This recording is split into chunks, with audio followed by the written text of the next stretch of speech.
कलमियमवा के टिकोरा राजा छिखाइयो देतना। 4 महीना गर्मी के दिनवा तर तर चुएला पसेना बेना डोलाई हो देतना। कलमियमवा के टिकोरा राजा छिखाइयो देतना।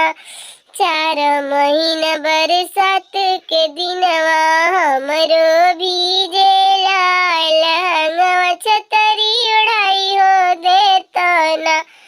कलमियमवा के टिकोरा राजा छिखाई हो देतना। 4 महीना जाड़ा के दिनवा हमरो